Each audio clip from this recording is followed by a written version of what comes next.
ఈ వీడియోలో ప్రపంచంలోనే 2 అద్భుతమైన విశేషాల గురించి చెప్పబోతున్నాను.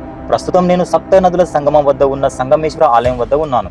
అంటే 7 పవిత్ర నదులు కలిసే ఈ ప్రదేశానికి ప్రత్యేక ఆధ్యాత్మిక ప్రాముఖ్యత ఉంది. ఇక్కడ ఉన్న శివలింగం గురించి తెలిస్తే మీరు ఆశ్చర్యపోవాల్సిందే. ఎందుకంటే ఈ శివలింగాన్ని స్వయంగా ధర్మరాజే ప్రతిష్ఠించారని స్థానికుల నమ్మకం. అంతేకాదు, ఇది రాతితో చేసిన శివలింగం కాదు, ప్రపంచంలో చాలా అరుదుగా కనిపించే విధంగా వేప చెక్కతో తయారు చేసిన వుడెన్ శివలింగం. ఇంకొక అద్భుతం ఏమిటంటే ఈ సంగమేశ్వర ఆలయం సంవత్సరంలో దాదాపు 9 నెలల పాటు కృష్ణానది బ్యాక్ వాటర్ లో పూర్తిగా మునిగి ఉంటుంది. అయినప్పటికీ ఆ చెక్క శివలింగం నీటిలో నెలల తరబడి ఉన్న తర్వాత కూడా ఎండాకాలంలో నీరు తగ్గాక చెక్కు చెదరకుండా ప్రకాశవంతంగా భక్తులకు దర్శనమిస్తుంది. ఇదంతా పరమశివుని మహిమగా భక్తులు విశ్వసిస్తారు. ఈ అద్భుతమైన ఆలయం ఆంధ్రప్రదేశ్ తెలంగాణ సరిహద్దుల్లో కృష్ణానది బ్యాక్ వాటర్స్ ప్రాంతంలో ఉంది. తెలంగాణ నుంచి రావాలనుకుంటే ముందుగా నాగర్ కర్నూలు జిల్లా కొల్లాపూర్ చేరుకొని అక్కడి నుండి 9 కిలోమీటర్ల దూరంలో ఉన్న సోమశిలకు రావాలి. అనంతరం కొంత దూరం బోట్ లో, మరికొంత దూరం ఆటోలో ప్రయాణించి ఆలయానికి చేరుకోవచ్చు. ఒకవేళ ఆంధ్రప్రదేశ్ వైపు నుంచి రావాలనుకుంటే ముందుగా ఆత్మకూరు చేరుకొని అక్కడ నుంచి సుమారు 50 కిలోమీటర్ దూరం ప్రయాణించి ఈ క్షేత్రాన్ని దర్శించుకోవచ్చు. కాబట్టి ఆలయం మళ్ళీ నీటిలో మునిగే లోపు